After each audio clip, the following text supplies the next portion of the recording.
Hello friends, শুভ্রাস কিচেনে আপনাদের আরও একবার স্বাগত। আমি আজ আপনাদের সাথে সব বাঙালিদের অত্যন্ত প্রিয় আলু পোস্ত সেই রেসিপিটা শেয়ার করব। আর গরম ভাতের সাথে বিউলির ডাল আর এই আলু পোস্ত, যেটা সত্যিই খুবই ভালো লাগে। বিউলির ডালের রেসিপিটা আমি আপনাদেরকে আগে দেখিয়ে নিয়েছি, আপনারা আমার চ্যানেলে চেক করে নেবেন, নয়তো আমার ডেসক্রিপশন বক্সে আমি লিঙ্ক দিয়ে দেবো, সেটা আপনারা চেক করে নেবেন। তো চলুন দেখি আলু পোস্ত আমি কিভাবে বানাচ্ছি। একটা কড়াইতে আমি কিছুটা সর্ষের তেল ভালো করে গরম করে নিয়েছি।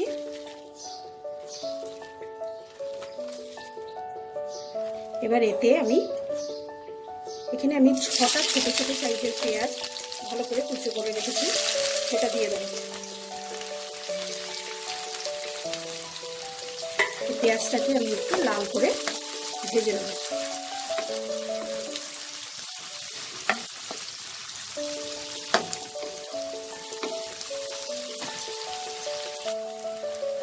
পেঁয়াজটা লাল হয়ে গেছে, আমি এবার এই পেঁয়াজটাকে তুলে নেব।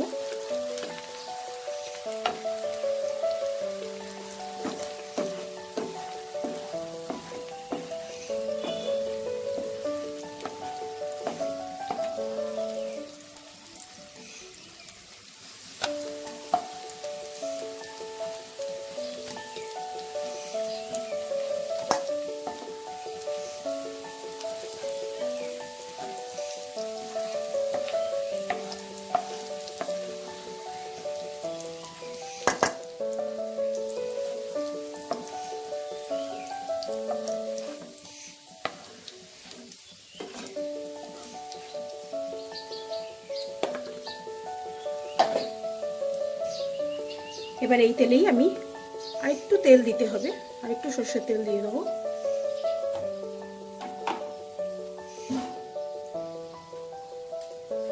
দিয়ে একটা শুকনো লঙ্কা,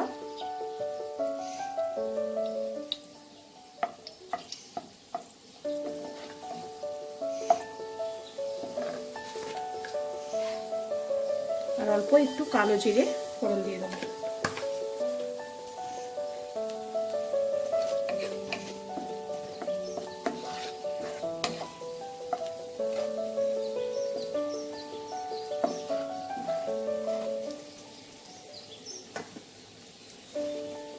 ছোট ছোট ডুমো ডুমো করে আমি এখানে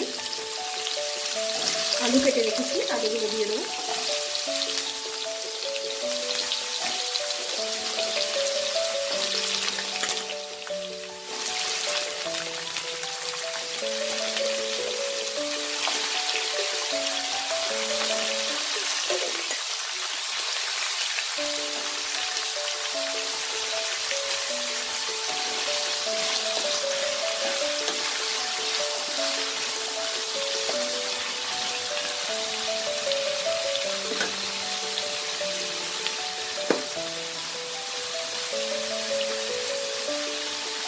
অল্প একটু হলুদ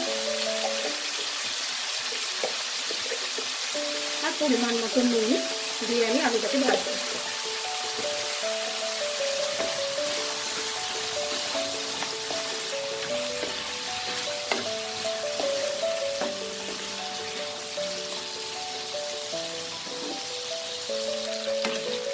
আলুটা আমার ভাজা ভাজা হয়ে গেছে।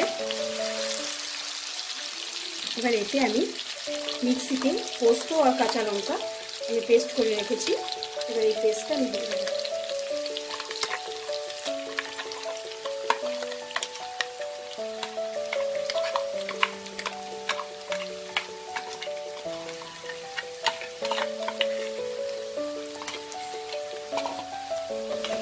খুব ভালো করে মিশিয়ে নেব।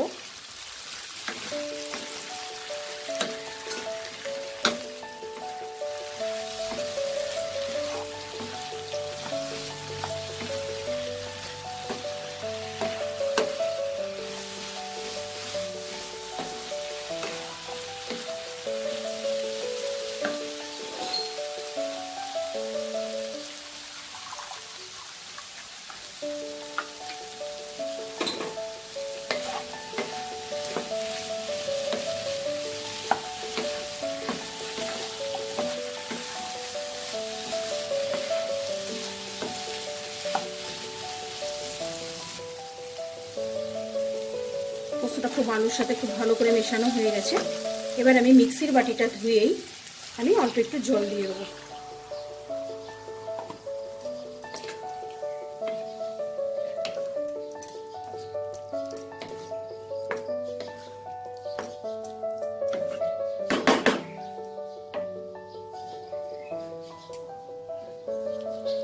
এবার এটাকে ঢেকে দেবো যতক্ষণ না আলুটা সেদ্ধ হচ্ছে আর আমাদের জলটা শুকিয়ে যাচ্ছে, ততক্ষণ আমি এটাকে ঢেকে রান্না করব।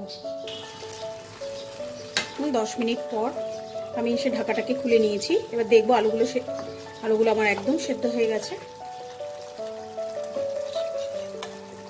এবার যে পেঁয়াজটা আমি ভেজে রেখেছিলাম সেই পেঁয়াজটা দিয়ে দেবো।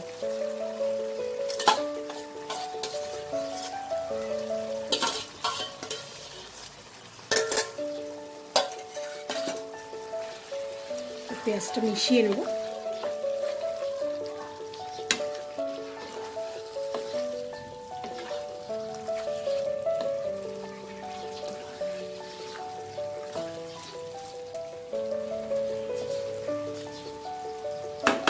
এইভাবে আমি আরো 10 মিনিট ঢাকনা ছাড়া রান্না করব।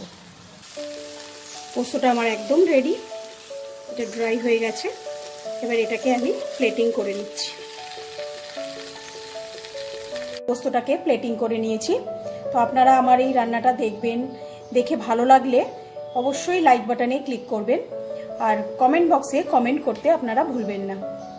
তো আমার এরকম আরও নতুন নতুন রেসিপির আপডেট পেতে যারা আমার চ্যানেলটাকে এখনও সাবস্ক্রাইব করেননি তারা সাবস্ক্রাইব করে নেবেন আর বেল আইকনটা টিপতে ভুলবেন না, তাহলে সবার আগে আপনাদের নতুন নতুন রেসিপির আপডেটগুলো পৌঁছে যাবে। আজ আসি, আবার ফিরে আসবো নতুন কোনো এক রেসিপি নিয়ে। বাই।